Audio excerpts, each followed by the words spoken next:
Larry, you were among the first from the very beginning when William Barr was nominated to be Attorney General to come on to Crowdsource the Truth and share your doubts. How are you today, Larry? I'm doing well, Jason. I'm doing well personally, but for the nation, it's a very, very difficult period.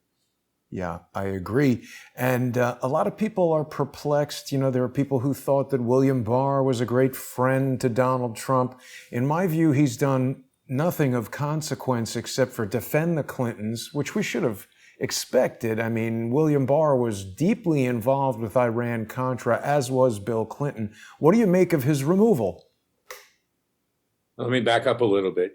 I like Joe DeGenev and Victoria Tenzing, but they're part of that swamp establishment too. They were always promoting Bill Barr. He's going to make big changes here. He's going to bring prosecutions.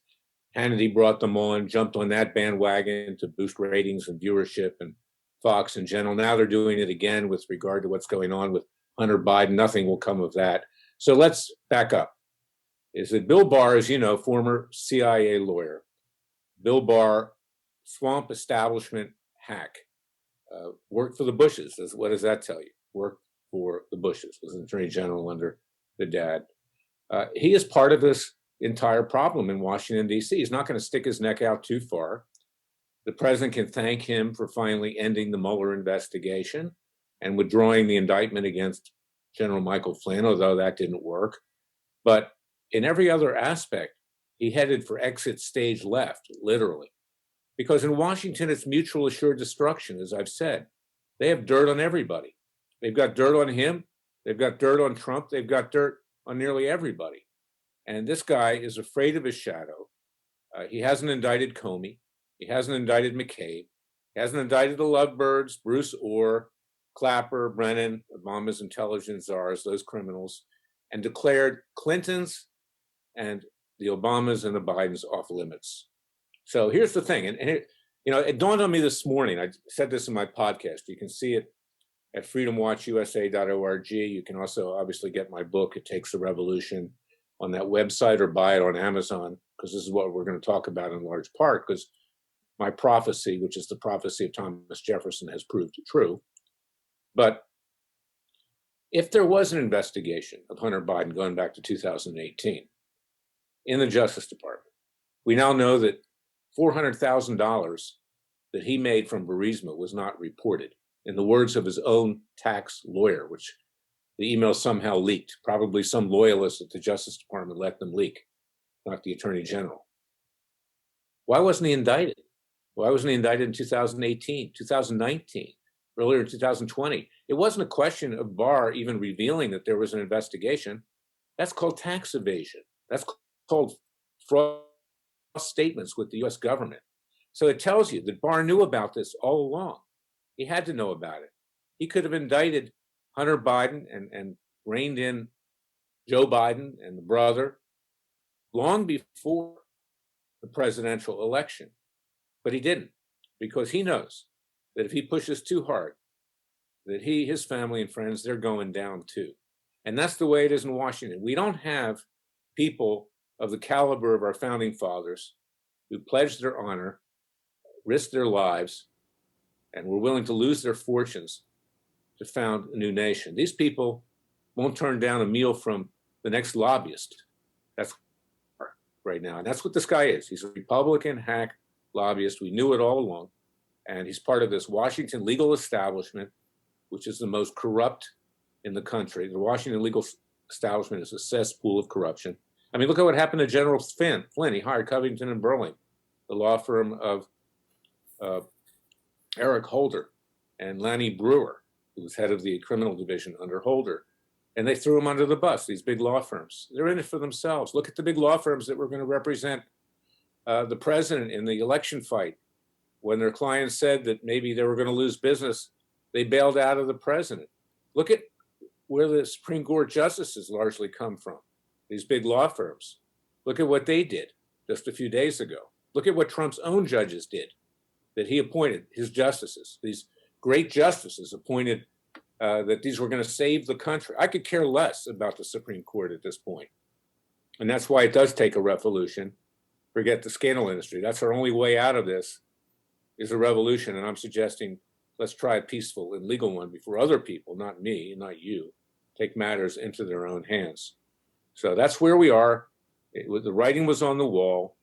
Those 600 judges the president brags about, they're of the same ilk as William Barr. They threw him under the bus. His Supreme Court justices threw him under the bus. And Barr is part of this Washington swamp establishment that's in it for themselves. You know, like that movie Back to School with Rodney Dangerfield. You remember that, Jason? Yeah. At the end of the movie, where he's giving his valedictorian address, and he says to the class, look out for number one and don't step in number two, right? They look out for number one. And there's numero uno right there in the middle of your picture. You know, somebody who's afraid of his shadow because it's been rumored for a long time that he's a closet gay. He's married. I mean, no one cares whether you're gay or not anymore, but apparently he does, or God knows what other dirt they have on him. He's the most dishonest of them all. And then you've got Clarence Thomas and Alito, who is the only one that has any backbone, those two. And the rest of them are a bunch of limp fish that go with the flow, go with the people who put them on the bench. That's what it's about. It's a big problem, Larry. I mean, you know, you pointed out the Michael Flynn case. You've practiced before Emmett Sullivan and previously had good things to say about him. But we see that these federal judges are able to basically exercise their will. If they don't like a particular defendant, they can really do things to disrupt the case. It's kind of the opposite of what being a judge is supposed to be about, isn't it? Exactly. And that's what Jefferson predicted. He was against federal judges. The book is dedicated. It takes a revolution. Forget the scandal industry. It's dedicated to Jefferson. He said because they're unelected, and he was against Article 3 in that respect, they will become despots and tyrants. And someday we'll have to shed the blood of patriots yet again. And what's a few thousand dead to refresh the tree of liberty? Now, he didn't want to see violence, neither do I.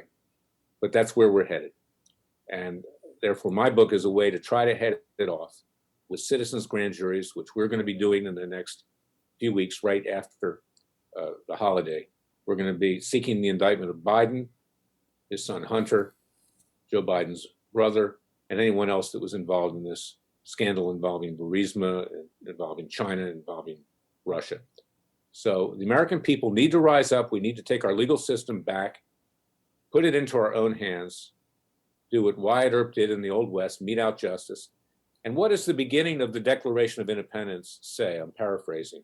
You know, I did this in the last show too. You threw it up there. Throw it up there again, Jason, if you like. Sure. Don't throw up, but throw up the Declaration of Independence. Save that for Fox. Yeah. People need to think of this. You know, I'm a very religious person. I believe in God and his son. And if we help ourselves, he will help us bail ourselves out of this. But here's what it says. Yeah. Let me read it. Sure. It's the most moving document. To me, it's more moving even than the Bible. And of course, it was written with God's divine guidance and grace. When in the course of human events, it becomes necessary for one people to dissolve the political bands which have connected them with another, and to assume among the powers of the earth the separate and equal station, this is the key, to which the laws of nature and nature's God entitled them. A decent respect to the opinions of mankind requires that they should declare the causes which impel them to the separation. We hold these truths to be self-evident, that all men are created equal, that they are endowed by their Creator with certain unalienable rights, that among these are life, liberty, and the pursuit of happiness, that to secure these rights, governments are instituted among men, deriving their just powers from the consent of the governed, that whenever any form of government becomes destructive of these ends, it is the right of the people to alter or to abolish it, and to institute new government, laying its foundation on such principles and organizing its powers in such form as to them shall seem most likely to affect their safety and happiness. I mean, more beautiful words have never been written. They were written by God as much as our Bible was, Old and New Testament. And this is where the American people are today, is that we have no government. The government has broken away from the people. The laws of nature, and nature's God, not the laws of man, are what must now govern us. And citizens' grand juries are a way to take back our legal system as our founding fathers did and mete out justice.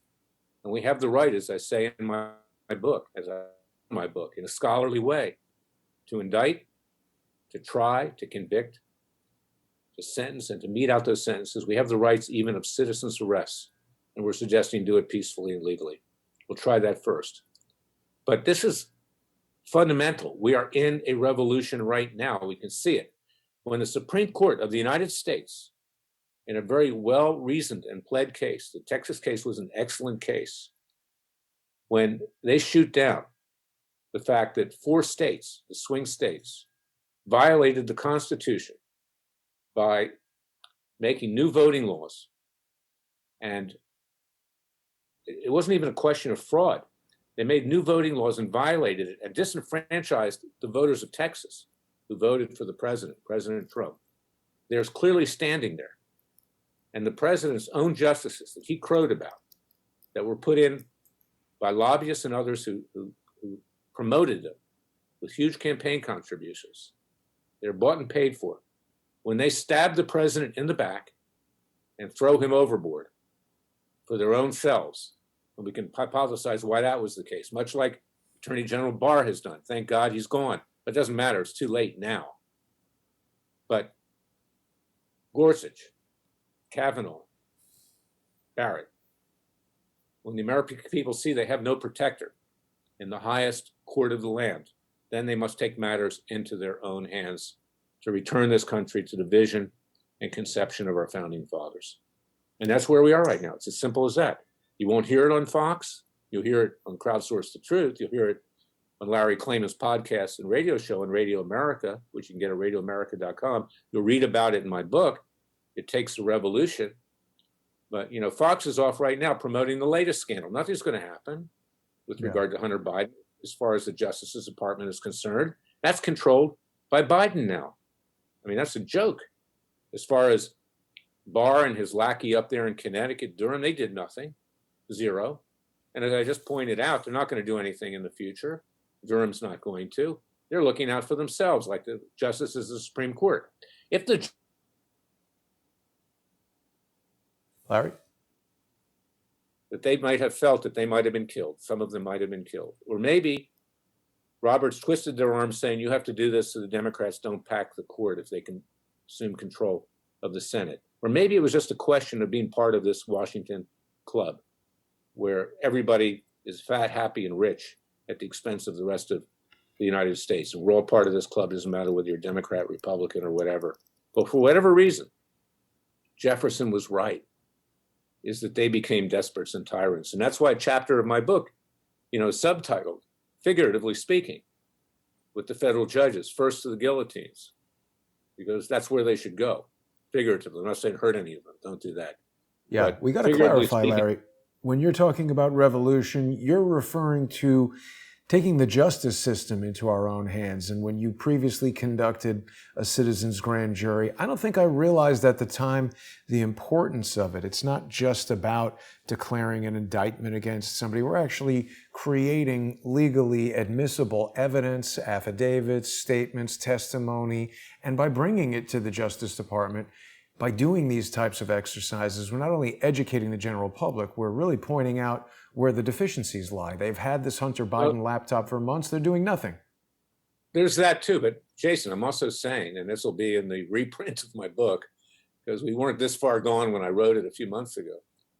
But just what the Declaration of Independence says, we need to alter or abolish our form of government and form a new one. And we have the right to do that. And I'm saying, suppose, for instance, that we said we're taking our new government back to Independence Hall in Philadelphia. Let's squeeze the radical, crazy leftists out of Philadelphia and do that peacefully. And suppose we're going to nominate our George Washington and our cabinet, and we're going to say, these people now govern what we do. You know, we're not violent. We're not going to do anything to you. You want to come and get us, come and get us. But we don't recognize your government anymore because we don't have a government. And that's what our founding fathers did. And that is an alternative. And I want to have a third continental convention, in the spring after the COVID-19 subsides. Maybe we can do it sooner by Zoom. I want to do it at Independence Hall, the visitor center, right overlooking Independence Hall. I want to take our government back to Independence Hall. We once had our Supreme Court there. We once had our Congress there. And we once had our president there. And let's take it back where it all began. And look what Charles de Gaulle did in World War II when the Nazis occupied France and installed their lackey Vichy government. He ran the real government of France from London. De Gaulle was one of the greatest leaders in world history. And he did that. Americans sometimes didn't like him because he stood up for the people of France, just like Trump did, and like I do, and like you do. But this was a tremendous world leader. He actually saved Israel, in the war in 1948 and in 73. It wasn't the United States. 67, rather. They had all French military equipment. And he saved Israel, the home of Jews and Christians. So, we can have an alternative government and say, look, we don't recognize what you say anymore. Sorry, guys. You blew it. And you're a bunch of criminals. So you stay in Washington, commit crimes against each other, have fun. But there's no way to reform this government. It's not going to happen. Simply not going to happen. No more than he could reason with King George III. You couldn't reason with the guy. They tried. And King George III was far less worse than the radical leftists that are now prepared to infest this government of Joe Biden. Joe Biden will be dead in 6 months of natural causes, or he won't wake up one morning. And then you get Kamala Harris and all these radicals, even more than Biden's already appointing. He's even appointing Soros people to high posts right now to placate the left. When they take this country over, they're never going to relinquish power again. They're going to use the Justice Department. They're going to use the IRS to try to destroy conservatives, people of faith, and anybody that opposes them. And right now, we have to think about ourselves. And that's why we have a Second Amendment. And it's why there's a right to commission militias in that Second Amendment, not to do it offensively, but to protect yourself, not to hurt other people, but to protect yourself. And we are at that point. If you don't think we're at that point, you're living on another planet. And that's why I say, to turn off Hannity, turn off the purveyors of deception that were drawing you back to watch every evening, and get to work and join Freedom Watch. Join our Justice League at freedomwatchusa.org, or do something else. And I think we need basically to declare our independence yet again, Jason. I really believe that.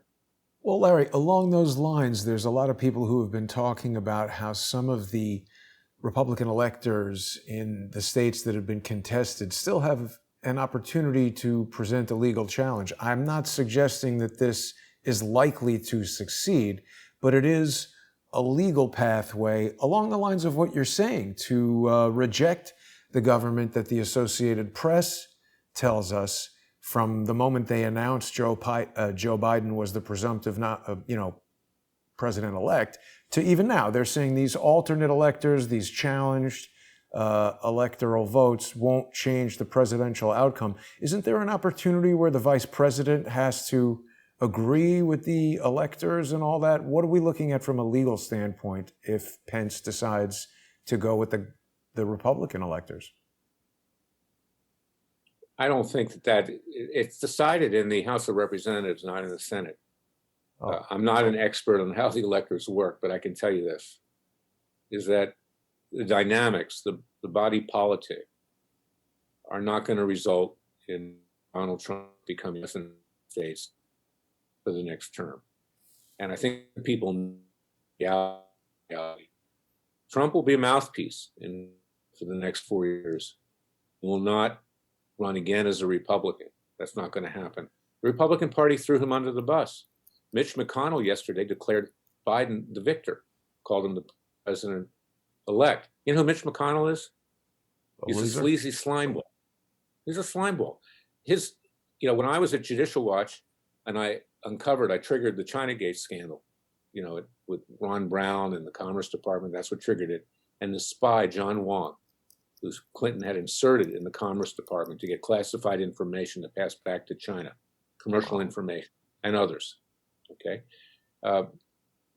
We also learned that his wife, Elaine Chao, who was Secretary of Transportation under George W. Bush, who was Labor Secretary under Trump, had arranged for money to be given to McConnell by this Chinese spy, John Wang, and his group, the Lippo Bank, and the Riyadi family.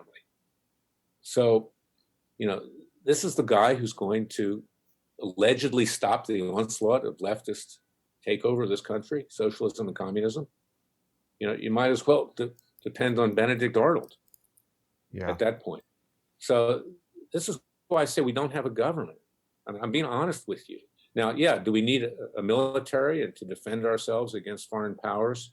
I hope that they'll align themselves with a new government. I hope they do, the defense industry and others. But we don't have a government. And you can't trust any of them. If they're moving their mouth, that's what they say of lawyers, and they are lawyers primarily. The most corrupt profession in this country, I can tell you. I'm a lawyer, 43 years, the legal profession, corrupt to the core.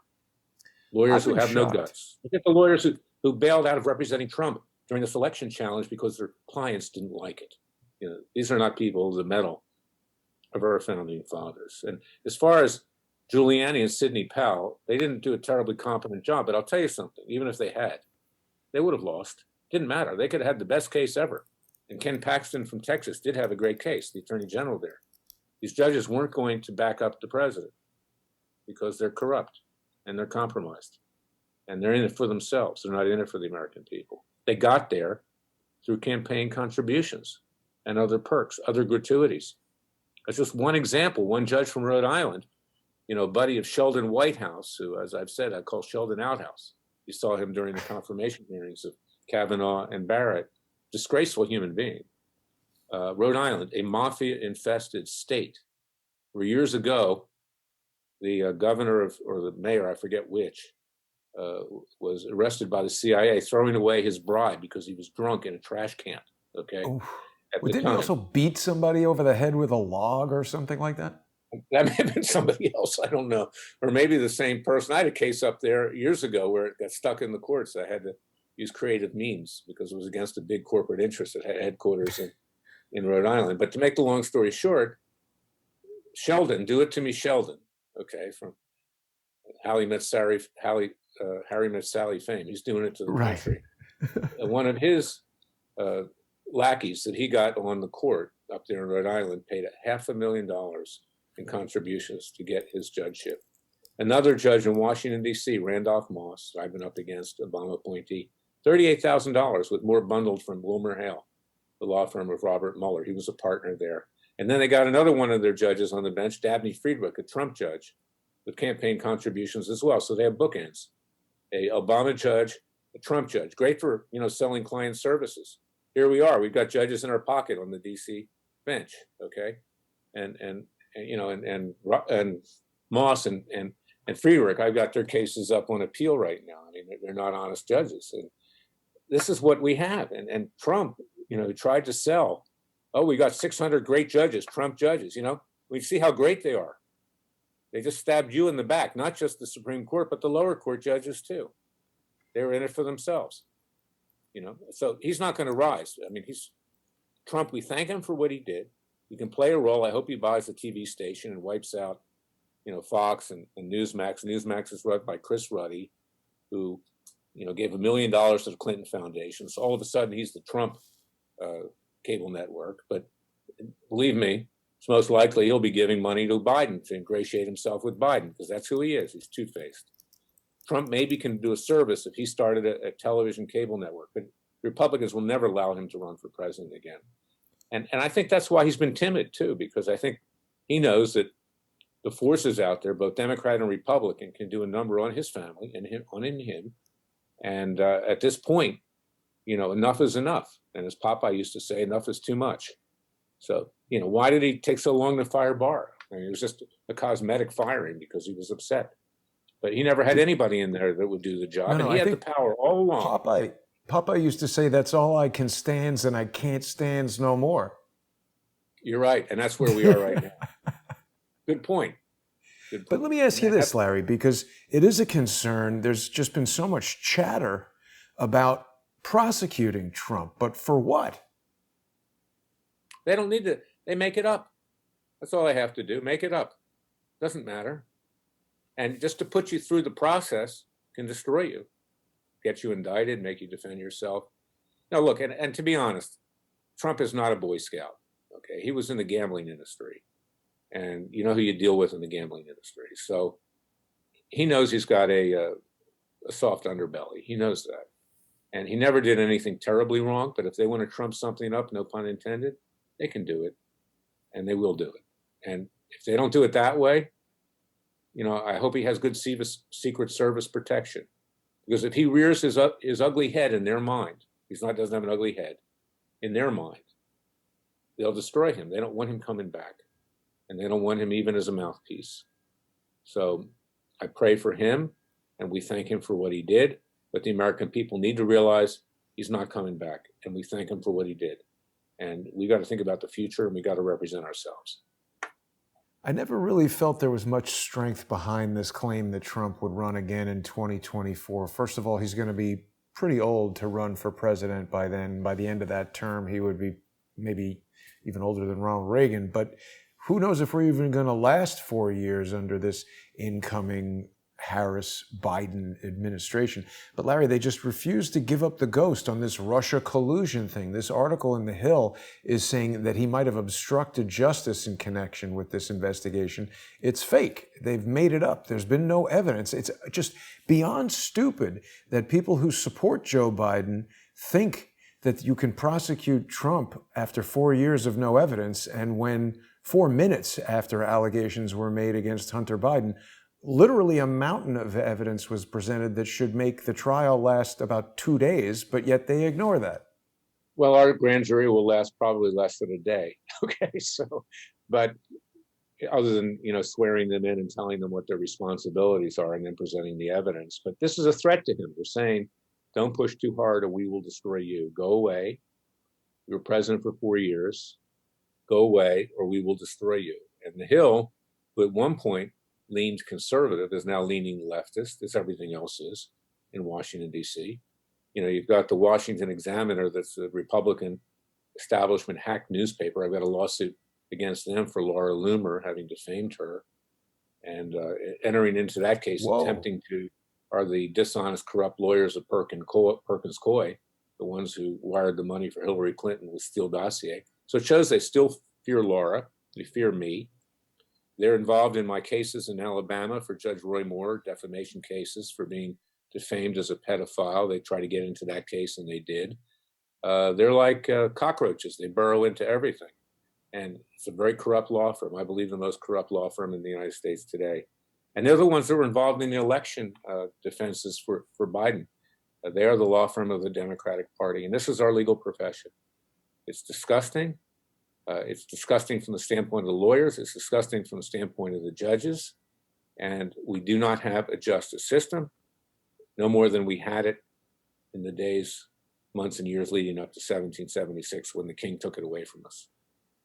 Larry, there's so much evidence that Joe Biden and his family have been compromised by China. And as I walk around New York City, I see a lot of Chinese businesses opening up. I see construction sites that are staffed by Chinese workers. Obviously, that's anecdotal, minor little things. But to the extent that this could be a biological warfare attack, an infiltration by the Chinese Communist Party, I mean, certainly if China started launching bombs and missiles at us today, the sitting president would act and respond. So what stops Donald Trump, still our president, from declaring this an act of war by China, arresting Joe Biden as a war criminal? I mean, why doesn't he do something? He's fired Barr, or Barr has resigned.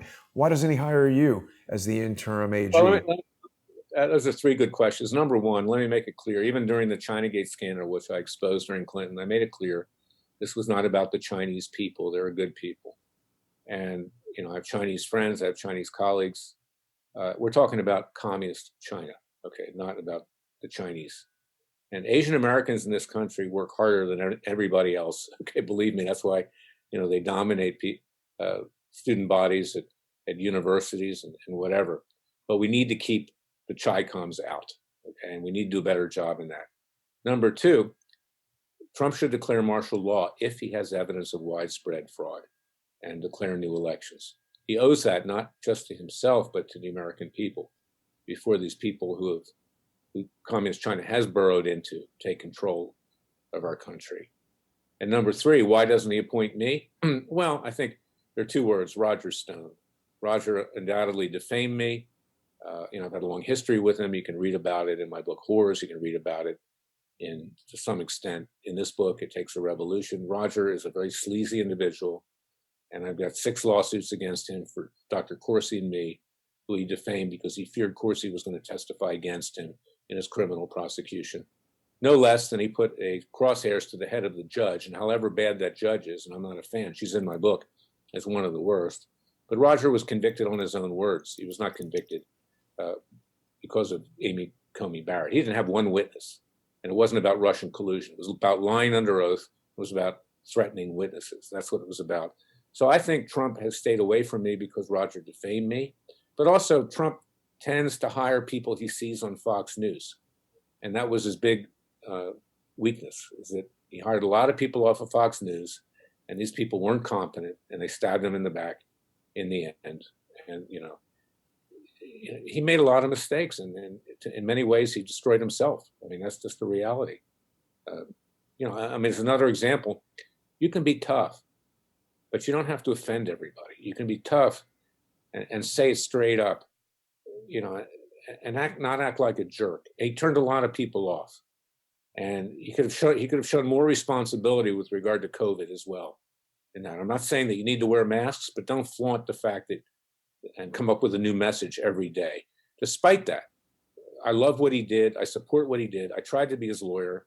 I do believe there was massive fraud, but even with the massive fraud, if he had not, if he had acted in a different way, he probably would have been reelected even with the massive fraud. That's my opinion. But he did it to himself, and he did it to us. He let us down in many ways. And that's a reality. And I'm telling you guys the truth from my heart. And I wish him well. He did a lot of good stuff for this country. And he's 1,000% better than Joe Biden and Kamala Harris, maybe 1,000,000% better. And I hope somebody someday in any government that we may form will, have his courage, but also behave in a different way that they can get the trust of the entire American people, or at least most of them. So Larry, when the Texas AG, Ken Paxton, brought that suit, there was a couple days there where it seemed really promising. Multiple lawyers, you, Jared Beck, other people told me they thought that this was the strongest legal argument and that it actually had a chance, possibly. There was something like 20 states that were backing that up. And I mean, how can we have so many people who feel like it's not just a dispute that they're unhappy, but there's so much evidence that actual criminal fraud took place? And how can we just let that go? We can't, and that's why we have to do citizens' grand juries, Jason, but the establishment won't do it. You know how long I've been predicting the judges were not going to do anything to step in? I was the first to say that. Laura Ingraham then agreed with me, by the way, to her credit, a few weeks later. She knows the way it works. And she was honest. Hannity was not. Hannity's dishonest. Okay, he wants to draw people back. Even last night, he's promoting. I watched just to hear the bullshit. Okay, because this is the problem. The American people are getting bad information. Major breaking developments. Stay tuned. Stay tuned. Now we have a Hunter Biden scandal. That's going nowhere. Nowhere with this government. Nowhere with the Justice Department that Biden will now control. Nowhere with John Durham. Passed as a prologue. We know the way it works. They protect each other. It's the Washington Club. I was watching Lou Dobbs, and I might kick myself for bringing this person up, but Tom Fitton was on there last night, and it was quite interesting because Tom Fitton mentioned that William Barr had done a good job, blah, blah, blah, etc. And Lou Dobbs literally was like, whoa, whoa, whoa. Hold on a minute. What the hell are you talking about? It was strange to see Tom Fitton being deferential to William Barr. I mean, William Barr has done absolutely nothing. Who knows what Fitton may be afraid of that they have on him? I mean, who knows?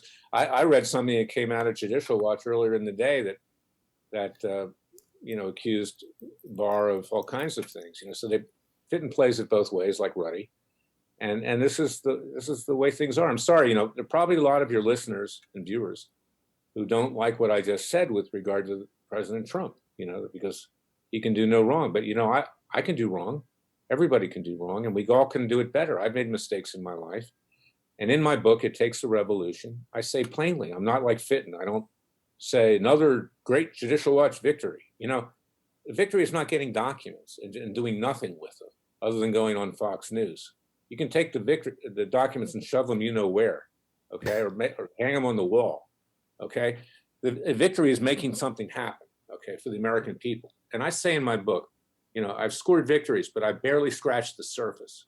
I don't feel like I've accomplished what I wanted to accomplish. I say that straight up. It's not to my advantage to say that the court system will not bring about change, will not bring about relief. I make my livelihood as a lawyer.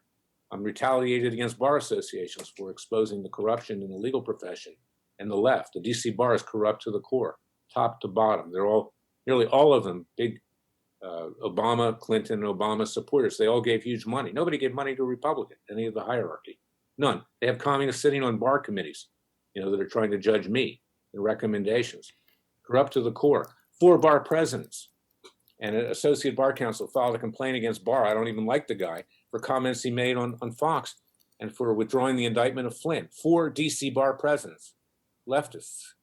A communist law professor with 16 others filed a complaint against Kellyanne Conway for remarks she made on MSNBC. Yet, David Kendall gets off scot-free when he helped Hillary destroy 33,000 emails of Williams and Connolly, the Clintons' law firm. So in every sector of society, there is a full court press by the left to destroy conservatives, people of faith, and libertarians. And when they take over, they're not giving the power back, and they will do everything they can to destroy us. So the long answer to your question is maybe Fitton knows something, that they have something on him. I don't know. But why would he say that? I mean, that's ludicrous. Yeah, I was shocked to hear him say it, and I still like Lou Dobbs. He was right on him right away. I think I'm aware of the Communist Bar Association guy that you're talking about. Am I? Michael Tiger. I got pictures of him with Ramon Castro. Thank you letters from Fidel, wearing Cuba T-shirts. He was fired by Justice Brennan when he was a law clerk for his ties to the communists. His son, and this is in the book, who's the judge in San Francisco who runs Trump on his immigrant. And that happened. The president said, "Oh, an Obama judge." And then Chief Justice Roberts says, "We don't have Obama judges. We don't have Clinton judges. We don't have Bush judges. We're all independent. We're all the descendants of God," okay, in effect, because we were confirmed by the Senate. We're beyond reproach. We can do no wrong. Well, Trump pushed back, and we see who Roberts is. He's a sleazy hack. So this is what we're dealing with here. And this guy's sitting on a bar committee judging Larry Klayman, making any recommendations that I'd be suspended for 33 months. It's not going to happen. I'm going to win that. But DC is highly corrupt. Larry, why did they select 33 months, not 36, 24? I don't know. You've got your theory on that. I guess it's the devil's number, right? I don't know. But this is who they are. I mean, and anybody, they're trying to eliminate Laura. That's why this Perkins Coie comes into that case. They want to eliminate me. They want to eliminate you. Social media is doing a number on you, Jason. And they want to eliminate any opposition. This is a total takeover of this country. It's very troubling, Larry. I know a lot of our viewers and people who like to hear your commentary are, myself included, I just don't know what is going to happen next. It's funny, you Google Laura Loomer and you can't even get anything other than negative stories about her. They control the information. They control the courts. They control so much. It's daunting for the average person. A while back, and I have many African-American friends and clients, and most African-Americans are good people, just like the Chinese. Just like most Jewish people are good people, not the Jewish left, but Jewish people like you and me and others.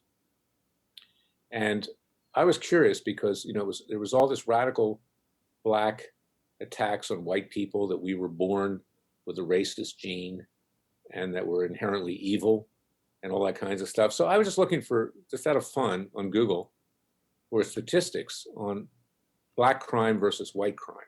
You know, when they wanted to defund the police, pigs in blankets, that kind of thing, crime like bacon.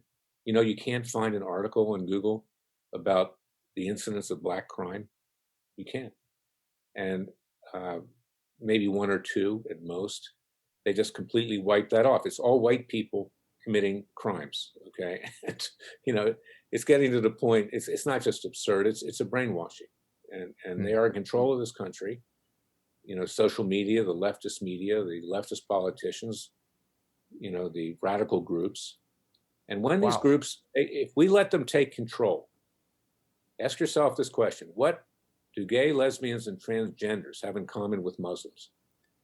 You know, and this is what Laura said a while back, for which she was called a racist, but it was true. If you're following the tenets of the Quran and you're a gay person or a lesbian or a transgender, you're either to be killed or subjugated to high taxes and slavery, if you're fortunate, the latter. Okay, that is Islam. It's not radical Islam, that's Islam. And there are many good Muslims in the world. They're no longer Muslims, they quit. I know some of them, they were my clients. And, you know, and then, you know, for making, and then she was assaulted by Rashida Tlaib when she was just simply asking questions about what her policy was going to be vis-a-vis Israel. We brought a case for that. We went in front of a judge in Minnesota who dismissed the case. We still can bring it, but, you know, good luck with the next judge. It's the same thing. And then we had a judge down in Fort Lauderdale, it's in my book, in Palm Beach, named Roy Altman, an appointment of Donald Trump, who threw out two of Laura's cases before the complaint was even served, when he just read it off the internet. And those cases, you know, I mean, this is what they do. They're afraid of their shadow. And there's an ethics complaint pending against some of these judges, and because of this. I mean, you know, and you bring an ethics complaint and it gets thrown in the trash, because who judges them? Other judges. So there, by the grace of God, go thee. Well, Larry, what about the bias in the media here? They're dismissing what happened to Laura as a phone-grabbing incident. We've seen people's lives ruined in the media over calling somebody a name. Here, we've got, you know, she grabbed the phone. It was assault, but somehow she's allowed to do that. Yeah, assault is being put in fear of immediate bodily injury and death. If you look at that video surrounding Laura at the time, Laura's a very brave woman. We're all radical Muslims, including Ilham Omar, that she also has gone in. Bookstores seen vile anti-Semitic books, you know, about how to annihilate the Jewish people again. And, you know, she went into there. So when Tlaib went after her, she feared for her life, you know, in terms of being mugged by everybody. So yes, it was a valid assault. Judge didn't dismiss it on the merits. He came up with some technical BS to do it. He didn't want it. And he said we didn't have a federal claim. We brought a civil rights claim. You know, claim. Well, of course, Keith Ellison is the attorney general there in Minnesota, so the likelihood of it actually going anywhere is low. You know what these judges do? And Trump's, he fell victim to it as well. And this is their excuse. There's a case, and I talk about it in my book, It Takes a Revolution, which you can get on Amazon and elsewhere. There's a case called Bell Atlantic versus Twombly, where the Supreme Court wrote in dicta, I've said this before, that if a complaint has any plausibility at all, you have to let it go forward to discovery and then to a jury. You know, if you can make any prima facie showing that you have a case. These federal judges have perverted that case, Supreme Court case, saying that they get to decide what's plausible or not. Not if there's any degree of plausibility, but they're going to make the ultimate decision. And they take the case away from the jury. And that is a fundamental tenet of American jurisprudence. That's one of the brilliant strokes of our founding fathers, was to give us a right to a jury trial in civil lawsuits. Not just in ancient England, you only had a jury trial for homicide cases, murder cases. And they're taking it away from the jury, and they get to decide. And I've had several Trump judges throw cases out because it wasn't plausible, including Laura's case that I brought for a violation of the antitrust laws by Google, YouTube, Instagram, Facebook, Apple, and others. And this case is very similar to the case just brought by the Antitrust Division just a few days ago against Facebook. And ask yourself this, Jason. Why did Barr wait until Trump lost until to bring this case? This could have changed the whole scope of the coverage in the days leading up to the presidential election. I believe that Barr wanted Trump to lose. Absolutely. You know, he did his thing. He stopped the Mueller investigation. Did he though, Larry? I mean, did he really? That investigation had no evidence behind it whatsoever. That was a big show to waste a lot of time and smear Trump and...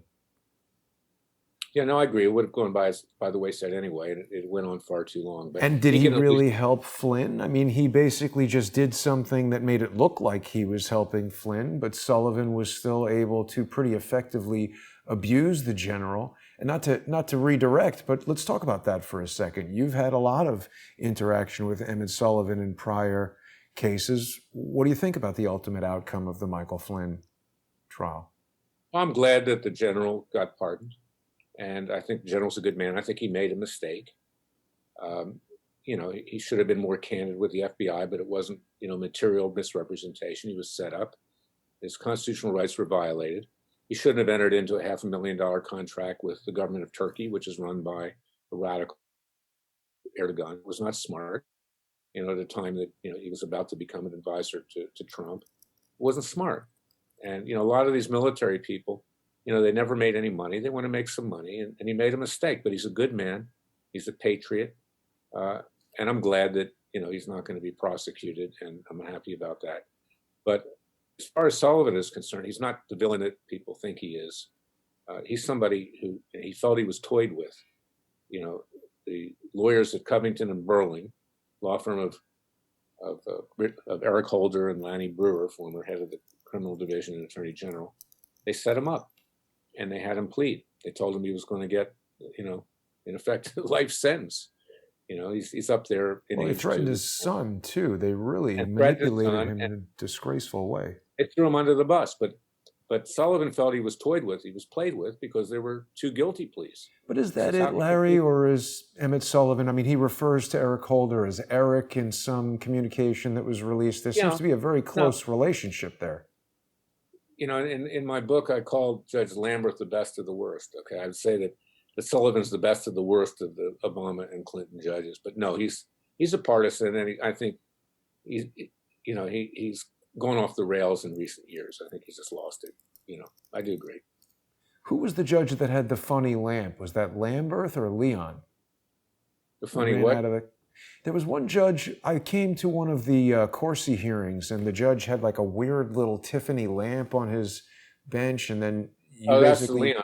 Yeah, Leon is and then he ran out of the room. You said like one thing, and he practically ran away. Well, he was frightened. You know, he made a very courageous decision at first, 2 of them, preliminary injunctions against the National Security Agency after Snowden revealed the mass surveillance, and then, whether it was true or not, and I don't want to discuss who this is, but I got information he had been surveilled himself, and I think they threatened him. And then I asked him, because he wouldn't let the case go forward after that, and dismissed it. And I said, Your Honor, you got to let us take discovery. You can take discovery. Do it in camera. You've got a high secret security clearance. But I think they got to him. And I asked him, I said, have you had, after he dismissed the case, have you had ex parte, meaning, you know, behind closed doors, communications with the intel agencies? I asked him 2 or 3 times. He would not answer. And then in a very snide decision denying my motion for reconsideration, he basically just said I was a conspiracy theorist. Didn't answer the question. So yeah, they got to him. And sometimes I see him in the hallway and he looks at me in a very defensive way and says, hello, Mr. Klayman. You know, doesn't want to look at me. He knows what he did was wrong. And I think he's been threatened too. And he's afraid they're going to destroy him. Look, he's a senior judge. You know, he probably feels he doesn't need the aggravation, but that's not right because you have to stand up for the American people. And, Larry, just to fuel these conspiracy theories, there are a lot of people who have observed this very conspicuous, oddly upturned eyebrow style. And as we look around at some of these different cases and see who sports that, perhaps it's a coincidence, but it just seems remarkably weird. Who's that This on is the Michael right? Aquino. Michael Aquino is a former, I think he was a U.S. Army general or an Air Force general who created a satanic religion called the Temple of Set. And I think the Army was aware of that. Yeah, Temple of Set. And he was involved in this whole scandal at some military base in California. He allegedly died, I think, earlier this year, but he is a super weird guy. Well, Jason, we got 10 minutes, but I'll tell you something. I believe Jesus has come to me twice. I know you're Jewish, I'm Messianic, I'm a Jewish Christian, okay, in difficult times in my life. And he said to me, second to last time he came to me, it's a difficult time in my life. And I had just lost a case for a client that I cared about. And the judge was dishonest. The name of the judge is in my book. She's the #1 winner of the Judicial Hall of Shame, Colleen Kohler-Kelly. And I was distraught. I was driving home that night and I totaled my car. I almost got killed. Holy crap. Somebody slammed the brakes on the highway, and I went right into them, and they sped off, probably an illegal immigrant or a criminal or somebody. I mean, maybe a setup. Stop. Maybe a setup, yeah. I had a concussion the next day. Wow. And I was driving to work, a week later, and I'm going past the exit where I almost got killed. And I'm saying to myself, Larry, you're revolutionary. You're not like Jesus. You're not like the Son. But you're revolutionary. I was trying to make myself feel better, that I'd take the heat. And I'm willing to put my neck on the line. And all of a sudden, as happened 10 years earlier when Jesus first came to me in a Catholic church and said, Larry, I exist. I was fighting the Clintons then. Also a difficult period. My grandmom had died. It divided my family, all kinds of things. I hear him talking to me again. And he says, Larry, you're not like me. I'm a revolutionary. I paid the ultimate price. But you will pay the price too. But I want you to know that I'm with you. And you're working for me now. That was the message I got. And it cleared my head out. It has cleared my head out ever since. And, I believe that God is with us if we help ourselves. He'll get us out of this, but we can't be doing it by watching Sean Hannity on Fox News. And here is the thing, is that I also believe in the devil. And I believe the devil, and what you're suggesting, that he's rampant today. I believe he's inhabited the Islamic religion. And again, they're good Muslims. This is not a religion. It's not a religion. It's a cult. And those people who see that are breaking away from it. They're becoming Christians. They're becoming Zoroastrians in Iran, elsewhere. Even the king of Saudi Arabia now is starting to see the light because he fears Iran. But the devil is present. And maybe you've caught on to something. Who knows? The eyebrows. I don't know. Yeah, but I don't know. I noticed God these knows. types of things. Jews believe in the devil too. It's not just Christians that believe in the devil. Yeah, I mean, it's the yin and the yang. You can't have good without evil. We are getting close to the end of our hour here, Larry. It's important for people to visit freedomwatchusa.org. Right now, if people contribute by donating and helping Larry's team at Freedom Watch, tax-deductible contributions of $50 and over are going to get you a copy of Larry's new book, It Takes a Revolution, Forget the Scandal Industry. You can also buy it on Amazon. If you sign up for Audible, you can get it for free. They let you download a certain number of books for free. So if people want to listen to the book, you can get the audiobook, you can get it for Kindle.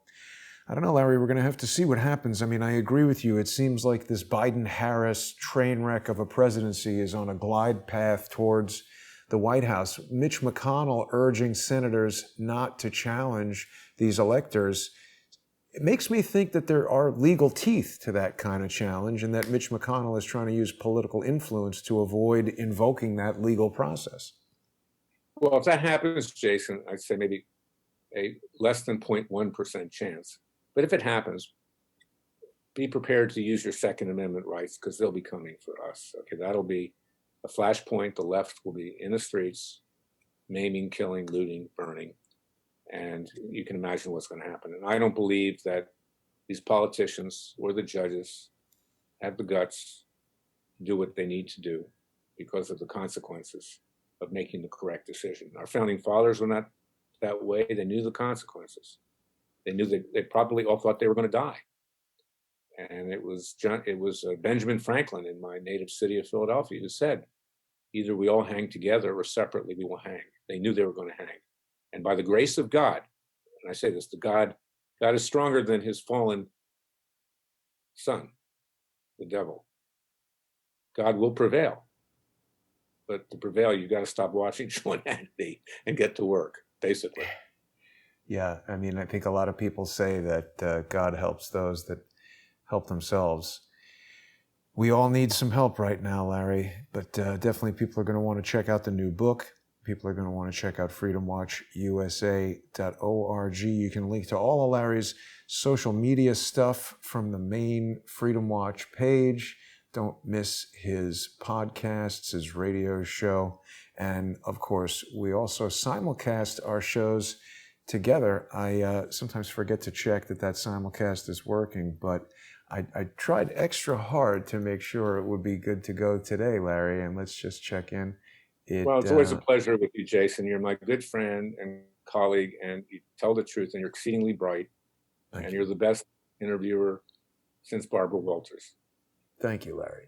And the simulcast is working, so people should go over to the Freedom Watch YouTube channel and subscribe. You can keep up with all of Larry's other broadcasts. I want to thank Larry Klayman for joining me today. I want to thank all the viewers that make these broadcasts possible, and I can't bring you amazing guests like Larry Klayman without your support and sponsorship. So please visit subscribestar.com/crowdsourcethetruth or patreon.com/crowdsourcethetruth. Right after this, I'm going to be posting the director's cut, full version of this morning's rally to save the restaurants in New York City. An amazing amount of electronic disruption during that broadcast. So the full, almost 2-hour broadcast will be up there for sponsors. And don't miss tonight's show with Lee Stranahan. We're bringing back High Dive at 7 p.m. I'll see everybody later. Thanks for watching.